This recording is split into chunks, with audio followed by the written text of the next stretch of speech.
ათობით ოჯახი, რომლებმაც საკუთარი ჭერი რამდენიმე საათში დაკარგეს სოფელ კურსებში, 12 მარტის ღამემ ყველაფერი შეცვალა. ადამიანებმა საკუთარი სახლების ნგრევის ხმა გაიგეს მიწისქვეშა. გუგუნის გამო დაიწყო ევაკუაცია, რომელიც მოსახლეობამ საკუთარი ძალებით ერთმანეთის გაღვიძებით შეძლო. კაკი ბეროძე სოფელ კურსებიდან გვერდება პირდაპირ ეთერში. მოგესალმებით, მადლობა რომ გვერდებით. პირველ რიგში, რა თქმა უნდა, გითხარით სად იმყოფებით, ვიცით რომ სოფლის ტერიტორიაზე ხართ, ზოგადად რა ხდება ადგილზე? მოგესალმებით კიდე ერთხელ. ეხლა ვიმყოფები სოფელ კურსებში, ეპიცენტრთან ახლოს, ასე ვთქვათ, გადაკეტილი აქვს გზა, პოლიციას აქვს ჩაკეტილი ეს გზა ორივე მხრიდან, სადაც არის დამეწყრილი მონაკვეთი. მოკლედ არავის არ უშვებენ ამ ტერიტორიაზე, იმიტომ რომ მეწყრული პროცესები ისევ გრძელდება, მოკლედ დინამიკაშია ეს მეწყერი მოსული და არ არის რა უსაფრთხო ამ ტერიტორიაზე გადაადგილება და საერთოდ არ არის რა იმის შესაძლებლობა, რომ ის სახლები, რომელიც თქვათ ჯერჯერობით დგას და არ დანგრეულა, თქვათ შევძლოთ მე პატრონებმა, რომ რაღაცა ელემენტარული ნივთები გამოვიტანოთ ტერიტორიიდან, მაგრამ უსაფრთხოებიდან გამომდინარე არ გვეძლევა ამის შესაძლებლობა. ჯერჯერობით ყოველ შემთხვევაში ველოდებით. აქ მუშაობს გეოლოგთა ჯგუფი. მოკლედ ინფორმაცია გვაქვს ესეთი, რომ დაახლოებით ან დღის ბოლომდე, ან ხვალ დღის განმავლობაში უნდა იყოს უკვე პირველადი დასკვნა დადებული. ზოგადად არსებულ სიტუაციაზე და აქედან გამომდინარე შემდეგ დაისახება სამომავლო გეგმა და გვეცოდინება შევძლებს თუ არა ჩვენს საცხოვრებელ სახლში შესვლას, რომ რაღაცა ელემენტარული ნივთების ტანსაცმელის და დოკუმენტების გამოტანა რომ შევძლოთ რა. აი იმერეთში სახელმწიფო რწმუნებულის ადმინისტრაციის ცნობით დანგრეულია 5 სახლიო. თქვენ რა ინფორმაცია გაქვთ თუ ასახავს ეს მე ვარ მოკლედ კი ბატონო გასაგებია მე ვცხოვრობ ბეროძეების უბანში. როგორც გაქვთ ინფორმაცია, აქ არის სამი გვარი, რომელიც ყველაზე მეტად დაზარალდა, ეს არის ბეროძეების, ალფაიძეების და გოგოლაშვილების უბანი. ამ არეალზე ასე ვთქვათ გავრცელებული და მოწყვეტილი ეს მიწის მასა. ჩემ უბანში არის მარტო დანგრეული დაახლოებით 13 სახლი და სულ არის 25 ოჯახი, მაგრამ ჩათვალეთ, რომ საცხოვრებლად ვარგისი არც ერთი სახლი აღარ არის. დანგრეული არის, როგორც გითხარით, ეხლა წეგან ვითვლიდით უბრალოდ ესე, მარტო ჩემ უბანში არის დანგრეული დაახლოებით 12-13 სახლი, დანარჩენში ცხოვრება ფაქტობრივად არის შეუძლებელი. ჩვენს ზევით ალფაიძეების და გოგოლაშვილების უბანში დაახლოებით მინიმუმ არის 25 სახლი. აი დღეს ვითვლიდით, რაც არის კატასტროფულ მდგომარეობაში, ანუ გულისხმობ იმას, რომ საერთოდ დანგრეული და ამორტიზირებულია, მაგრამ ალბათ კიდე პლუს ერთი 15 სახლი იქნება ისეთი, სადაც ცხოვრება, ამ სიტუაციიდან გამომდინარე შეუძლებელი იქნება. ჩათვალეთ, რომ მინიმუმ 40, ალბათ 45 ოჯახამდე საერთოდ დარჩა საცხოვრებლის გარეშე. აი ადგილობრივი ხელისუფლება ახლა რა პროცესში არის ჩართული? სად მუშაობენ, სად ნახეთ ბოლოს?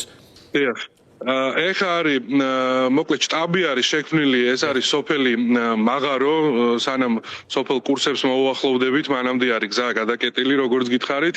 იქ არის штаბი შექმნილი, იქ არის მოკლედ ადგილობრივი ხელისუფლება და სხვა შესაბამისი სამსახურების მობილიზებული, მათ შორის გეოლოგთა ჯგუფი შეხვედრებიც იქ იმართება. ერთი შემიძლია გულწრფელად ვთქვა, რომ საგანგებო სიტუაციების მართვის სამსახური, საპოლიციო სამსახური, მოკლედ ყველა შესაბამისი უწყება მაქსიმალურად ჩართული არის ამ პროცესში. შეძლებს დაგვარად, მოკლედ როგორც შეიძლება მოსახლეობას ეხმარებიან, ევაკუაცია ძროულად გაკეთდა, სასტუმროებში არიან გადანაწილებულები, იქაც პირობები ნორმალური პირობებია ყველგან აბსოლუტურად და ყველას ძალიან დიდ მადლობას გადავუხდი თქვენი ეთერის საშუალებით, ვინც მიიღო, ვინც ღებულობს ამ ყველაფერში მონაწილეობას, მაგრამ აი ხო გეუბნებით ჯერჯერობით ისეთი სრული და ამომწურავი ინფორმაცია არ გვაქვს, აი ვთქვათ, რა რას ვაკეთებთ ხვალ ზეგ რამდენი ხანი გაგრძელდება ეს პროცესი, რამდენი თვე შეიძლება დასჭირდეს ან კვირა შეიძლება დასჭირდეს, თუნდაც ცენტრალური გზის აღდგენას როდის მოხერხდება, რამდენი ხანი გაჩერდება მოსახლეობა სასტუმროებში, აი ამის შემდეგ რა ხდება, ვთქვათ, იგივე კომპენსაციაზე, იგივე სახელმწიფოს მხრიდან დახმარებაზე მოსახლეობის მიმართ, რომ ვთქვათ, შევძლოთ რა ჩვენმა უბანმა, რომ ახლო-მახლო რაიმე მიწის ნაკვეთი შევიძინოთ, რომ ყველანი ერთად გვინდა რომ დავსახლდეთ. ერთ სიტყვი კიდე ძალიან ცუდ მდგომარეობაში არის ჩვენი მამაპაპისეული სასაფლაო, საერთოდ დამეწყრილია იქაურობა, გუშინდელ შეხვედრაზე გვქონდა ეს საკითხი დაყენებული, რომ ვთხოვეთ ესეთი რაღაც, რომ იქნებ გეოლოგთა ჯგუფს რაღაც ისე განსაკუთრებით დავავალოთ მეთქი, მე პირადად ვუთხარი ჩვენი მხარის გუბერნატორს, რომ იქნებ ვთხოვოთ გეოლოგებს, რომ ეს ადგილი შეისწავლონ, რომ ხო არ არის საფრთხე, რომ ვთქვათ, არ მოწყდეს ეს ტერიტორია, იმიტომ რომ ფაქტიურად შეუძლებელი იქნება შემდეგ ჩვენი მიცვალებულების საერთოდ მოძიებაც კი რა.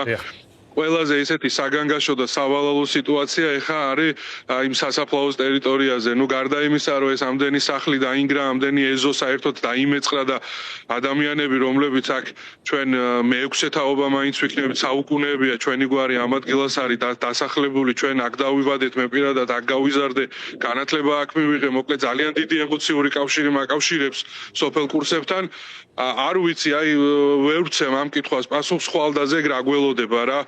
ნუ ადამიანი მაინც ყველაფერს შეძლებს რაღაცას გამოსავალს იპოვის, ღიაცის ქვეშ შეიძლება არ დარჩეს, მაგრამ მაინც ძალიან რთული არის და მძიმე არის თითოეული ჩვენთაგანისთვის იმის გააზრება, რომ შეიძლება ხვალდაზე გამსოფელში ვეღარ ვიცხოვროთ რა და ნუ ფაქტიურად მდგომარეობაც ისეთია, რომ ეს შეუძლებელი იქნება. პეტრი, ბოლოს მინდა გკითხოთ, აი რისკების შესახებ ადგილობრივებმა რა იცოდით, თუ გქონდათ ინფორმაცია? ინფორმაცია არაფერი არ გქონია საერთოდ, არც არაფერი ისეთი წინაპირობა არსებობდა, რომელსაც შეიძლება მოესწავებინა, რომ ამხელა მასშტაბის მეწყერი შეიძლება ჩამოწოლილიყო ჩვენ სოფელში. შესაბამისად, არც განცხადება არ შესულა ჩვენს მუნიციპალიტეტში, ესე ვთქვათ, რომ სადმე იყო რაიმე დამეწყრილი ტერიტორია ან მონაკვეთი ისეთი, რომ საჭიროებდა სპეციალისტების ჩართულობას.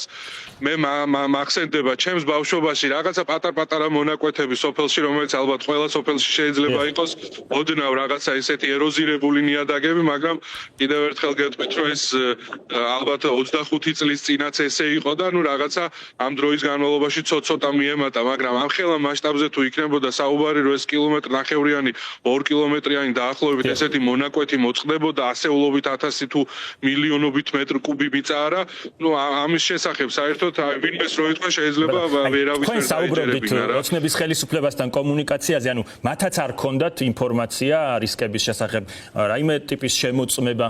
არაფერი, ეხა უბრალოდ ინტერნეტში ვრცელდებოდა თითქოს 2025 წელს თუ 24 წელს იყო რაღაც კვლევა ჩატარებული გეოლოგიური და თითქოს იქ იყო აღნიშნული, რომ ეს იყო ასე ვთქვათ მიძინებული მეწყერი, მოდი ესე დავარქვათ. ეხა მთლად ეს ტექნიკური ენით შეიძლება სწორად ვერ ვთქვა ეს ყველაფერი, მაგრამ არა მაქვს ამასთან დაკავშირებით ინფორმაცია. თუ ეს კვლევა იყო ჩატარებული, მაშინ მოსახლეობისთვის ვინმეს აუცილებლად უნდა ეცნობებინა, რომ პირობითად თქვენი უბანი იმყოფება მეწყერ საშიშ ზონაში და რაღაცა ჩვენ ალბათ რაღაც ზომებს მივიღებდით შესაბამისად რა, მაგრამ არაფერი თუ კვლევა იყო ჩატარებული, მოსახლეობა არ იყო ამ ყველაფრის შესახებ ინფორმირებული და ვერაფერს ვერ გეტყვით. მომასწავლებელი ისეთი არაფერი არ ყოფილა, რომ ვთქვათ რაიმე გვეგრძნო რა, ეს დაიწყო ერთ ღამეში, გაგვიმართლა უბრალოდ იმაში, რომ ეს ნელა წარიმართა ეს პროცესი, არ იყო წვიმები, არ იყო ნიადაგი, ვთქვათ, დატენიანებული ძალიან და სწრაფად არ წამოვიდა, თორე აქ საერთოდ კატასტროფა მოხდებოდა იმ კუთხით, რომ სახლები მიწის ქვეშ არის მოყოლილი, აქ აუცილებლად მსხვერპლი მოყვებოდა ამ ყველაფერს, დიდება უფალს, რომ მსხვერპლი არ არის და არავინ არ დაზარალებულა და დროულად მოხდა ხალხის გამოყვანა და გადანაწილება შემდეგ სასტუმროებში. კეთილი. ძალიან დიდი მადლობა კაკი ბეროძე.